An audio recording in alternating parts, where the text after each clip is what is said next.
In this part of the lesson, we're going to be looking at our picking tools that were used during commands to help us pick more precisely. Okay, so these are also called our input options, and they allow us to pick precise points in space or on entities. They also help us pick precise directions or distances or angles. So I'm going to start off by bringing in a block and a cylinder quick shape. So I'm going to place a quick block, left clicking twice, confirm. Cylinder, let's give it a different color.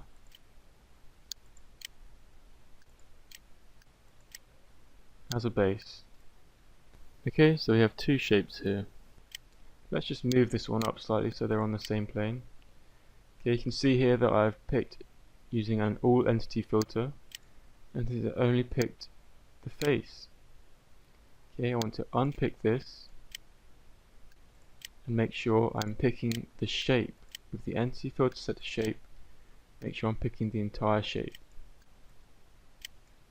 Let's just move it across a little bit as well.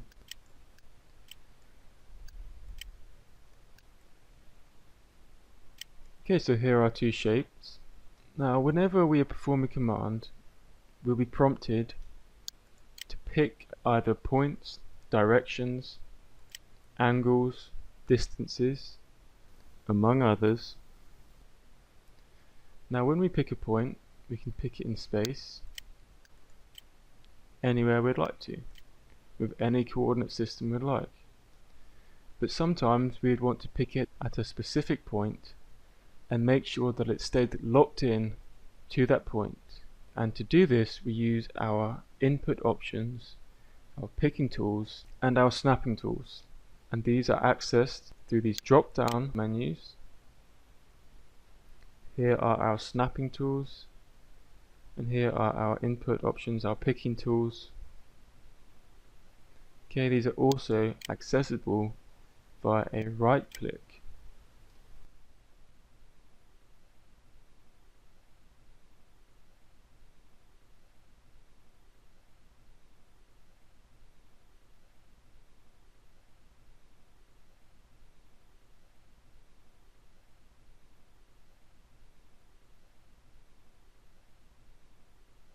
Okay, so first of all, we're going to take a look at our snaps. That's these first 5 options here. Okay, so we're by default using the on entity snap. Okay, so this allows us to snap to any entity. Okay, it's going to allow us to pick our points anywhere on any entity, including free space.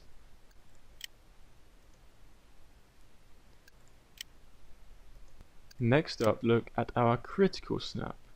Okay, if we left click, it's going to activate our critical snap.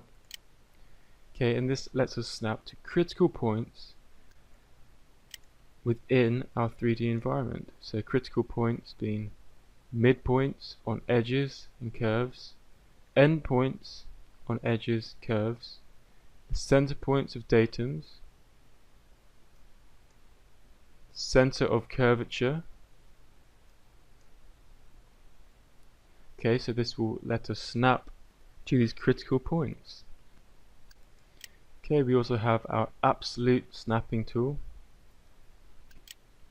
To use this, you see it's not snapping in anywhere on an entity. We have to enter a coordinate. Okay, so we type in coordinates, okay, and it's going to throw in our point at that coordinate. And that coordinate will be relative to the global origin, the 0, 0, 0 coordinate system.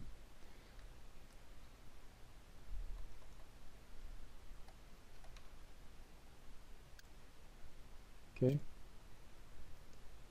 middle click, middle click. Okay, then we have our relative snap. Okay, so this is like our absolute, except this is relative to the last point picked, not to the global origin. So we'll set our first point at 1, 2, 3, and you can see it is coming in at a different coordinate system to this point, okay, because it's not relative to the global origin. it is relative to the last point picked. Okay, so this 4, 5, 6 coordinate will be coming in relative to this point. Okay, finally we have a tangent picking. Okay, and this will allow us to pick our points tangent to arcs or lines or circles or curves. Okay, so we're picking our next point tangent to our first picked point on the entity. Okay, for the most part we're going to be using the on entity pick and sometimes the critical pick. Okay, so these are our snapping tools and they help us in snapping to specific points. Okay, but we can also use our picking tools. Okay, these help us pick specific points on entities or in space. Okay, so by default we're performing dynamic picks. We're picking dynamically in space. Okay, but we can also pick more specifically. We've seen this middle pick before.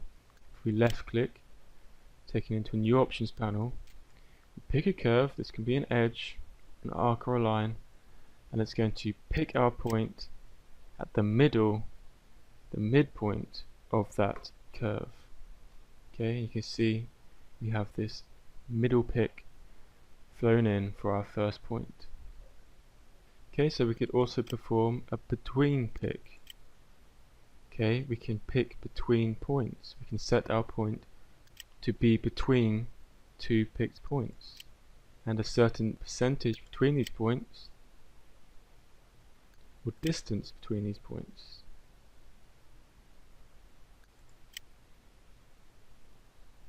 Our between pick.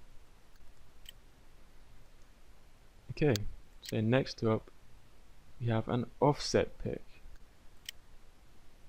Okay, we can place our point at a specific offset from a reference point. So let's say we pick a reference point here. We can then choose an X offset by dragging it out, a Y offset by dragging it out, and a Z offset. We can then come in, direct edit using our handles, input specific numbers here as well, and our point is right here. This is be our picked point. There you go. That's the offset picking tool. We also have the offset distance, which is not too dissimilar. Pick a reference point, but this time instead of doing our X, Y, Z, we're going to define a direction. So let's say we want to define it in the Y direction. There we go. We can offset a certain distance in a certain direction to pick our point from a reference point. Okay, next up we have our along pick. Okay, so we select a curve. This can be an edge, and then we define how far along in either a percentage or a distance, how far along we want our pick to be. Okay, so if we always want to be a certain distance along an edge, we can define it here. Okay, so this way, even if we change the radius of our cylinder, this point will always be picked 3 millimeters along this edge. Okay, so that is our along pick, and it is important to bear in mind that every curve, every line, every edge has a start point and an end point.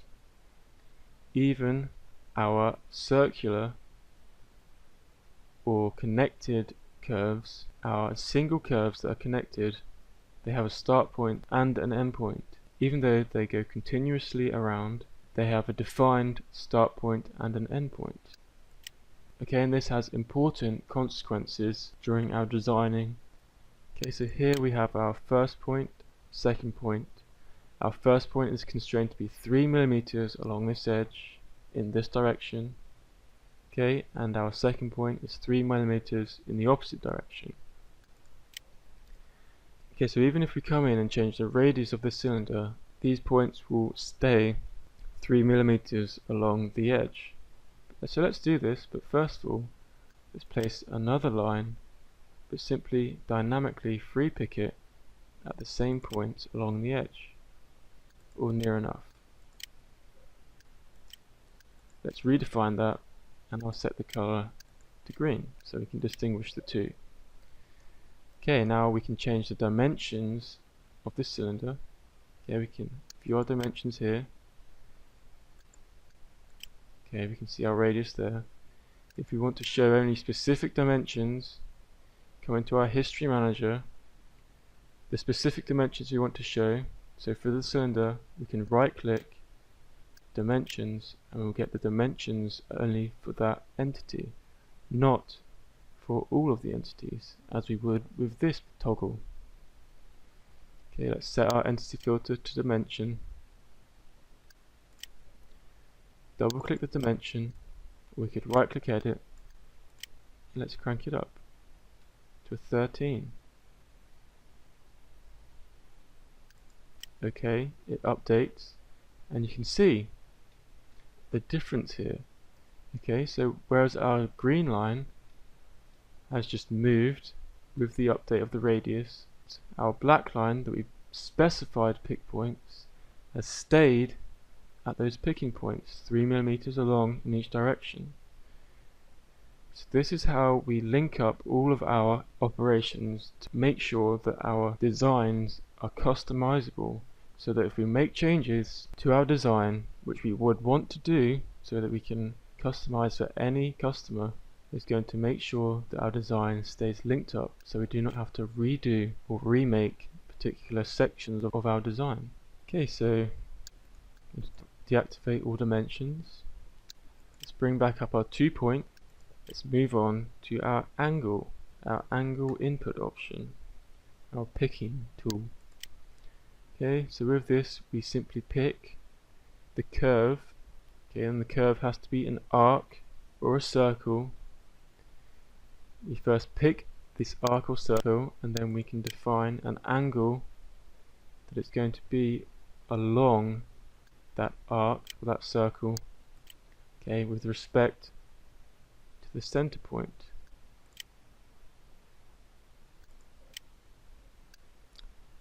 Next up we have the center of curvature. Okay, this is going to find the center of curvature of arcs or circles. Okay, center of curvature.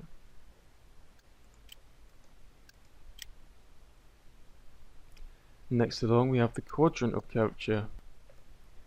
Instead of finding the center, we are finding quadrants on our circle or on our arc.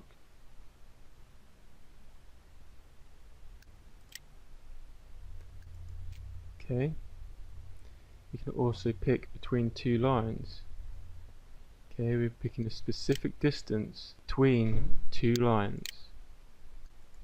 Okay, so we pick the two lines and we pick a distance in each line direction.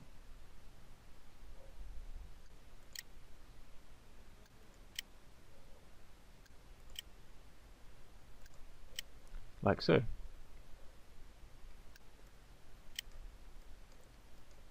Okay, so we are right clicking to bring up our input options whilst we're in a command, okay, whilst we're in a field that wants us to pick a point in space. Okay, so moving on, we have the intersection point. We place a point at the intersection of two curves, okay, or edges. Okay, so these two edges intersect at that corner. It places the point at their intersection. So right click again. We then have the projected curve intersection. Okay, so this is picking a point where two curves would intersect if they were on the same plane. Okay, so let's see if we can find an example. Say this curve and this curve, if they were to intersect on this plane or this plane. Okay, and then we can offset normal to that plane. Okay, so this is similar to our curve intersection point, except that our curves do not physically need to intersect. Okay, and we can see our inputting options here, and we can repick them by left clicking on the icon, or we can change our inputting option by left clicking on the black drop down arrow. Okay.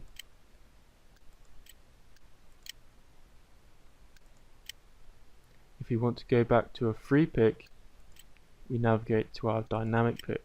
Okay, it brings us back to our original picking, our default picking.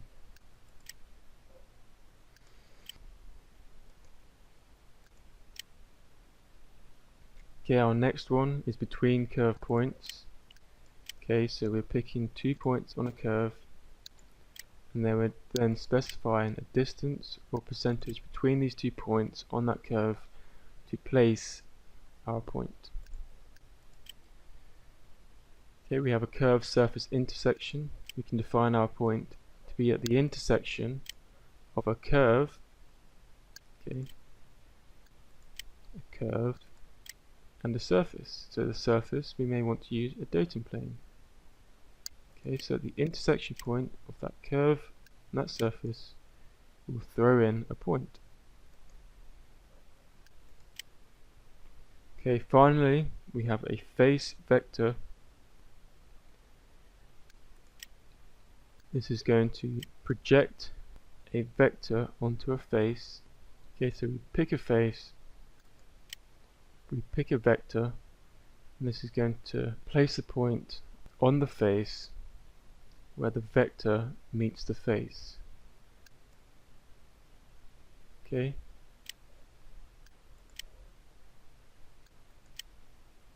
Like so.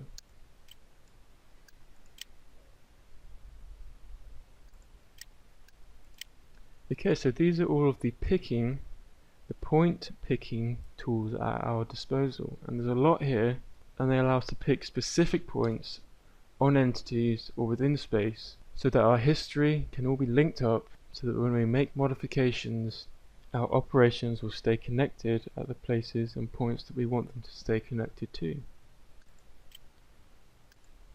Confirm. Okay, so that was our point picking input options. However, during commands we aren't just prompted to pick points. We may also be prompted to pick directions. For example, let's extrude this curve. Okay, we can extrude it. Okay, so let's set it at an arbitrary distance, 9mm. We can also pick a direction. Okay, so our direction has picking input options as we did for a point. Not as many. We have our obvious X, Y, Z and the negative counterparts of these.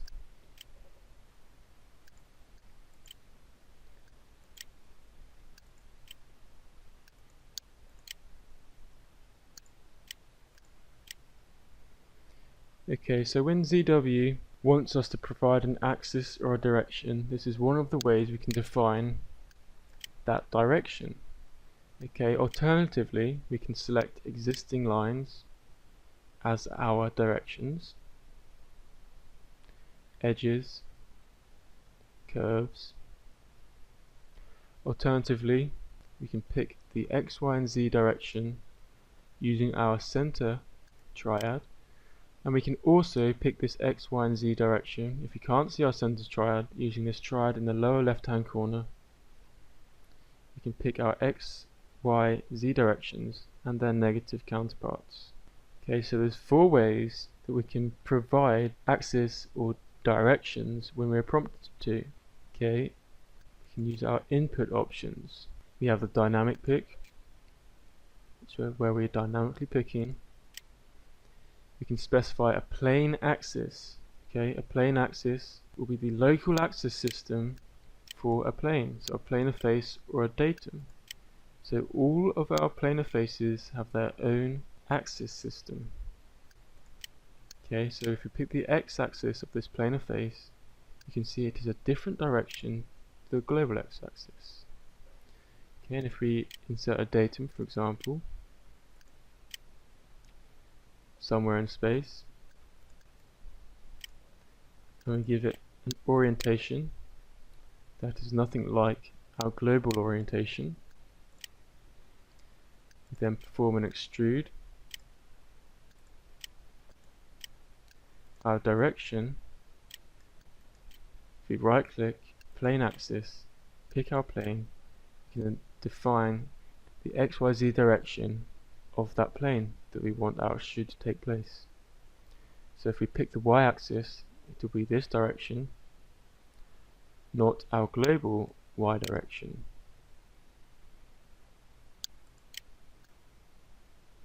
Okay, so that is what we mean by a plane axis. Alternatively, our direction can be a curved tangent.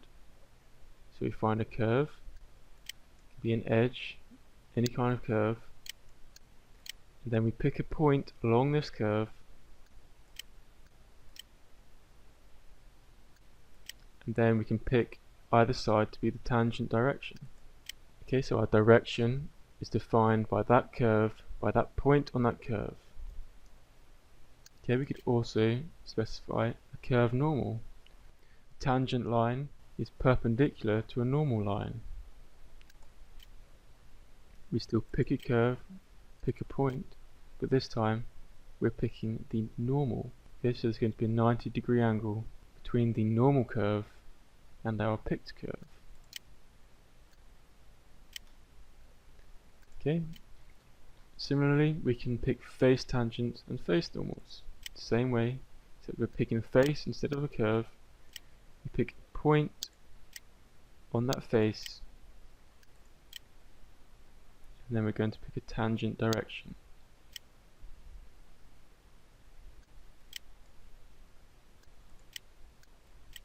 Okay, the same way. A face normal, pick a face, pick a point on the face, and then normal is going to define the normal direction at that face. Okay, so that's the perpendicular direction to that face. Okay, our final picking options for the direction, we can pick a center line of a face. Okay, so this face will have to be circular or have an arc, and then it will pick the center point as the direction. Okay, our final input option when selecting a direction is our 2 points picking. Okay, we select 2 points in space, and our direction is defined from our first point to our second point. Okay, so we have all of these options available to us in trying to define a specific direction. We won't just be defining directions, we may also want to define a distance. Okay, so let's pick our profile again. Let's this time pick a face. Okay, and we want our face to come up a certain distance. Okay, we can right click and see our inputting options available to us. We can dynamic pick. Okay, dynamic pick, we're picking anywhere in space, so we can type the value. Right click, dimension value. We can give it a specific value that is linked to a dimension. Okay, so we could link it up to this dimension, this dimension. So when this dimension changes, so will our extrude distance.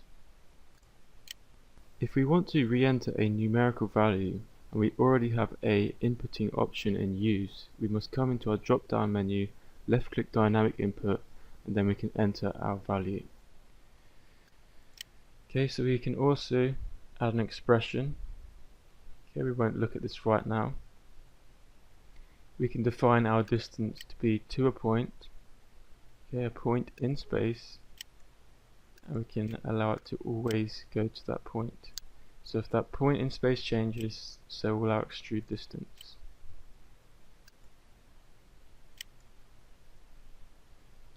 Okay, we can select to a face. Okay, extrude can take place to a point on a face. Okay, and it will always be linked up to that face. Okay, so these are inputting options when defining a distance. Okay, so we have it set to face. Remember, if we want to come in and change the value, we find that we can't, because it is locked in as this inputting option, we must come into the drop down arrow, pick our dynamic input, so we can change the value like that. Okay, finally I'll show you an angle. We can define our angle inputting options. We have our common degree angles. Okay.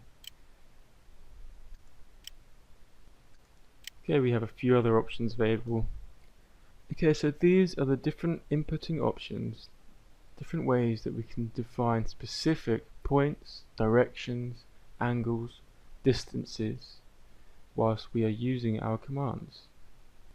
Okay, so the neat thing about these inputting options, so if we come in, place a 2-point line, we can use our point inputting options, our point picking tools, right click, pick a point. Let's say we want to pick a point offset distance, pick a reference point, then we can pick a direction. Now a direction, we can use our inputting options for this. Right click, let's say we want this direction to be 2 points. Okay, we're picking points now. Right click, middle. Okay, so we're using our inputting options within each other. Middle, second point, middle. Okay, and that's defined our direction. Okay, you can then pick a distance. Okay, and you see we have our first point picked using many different inputting options.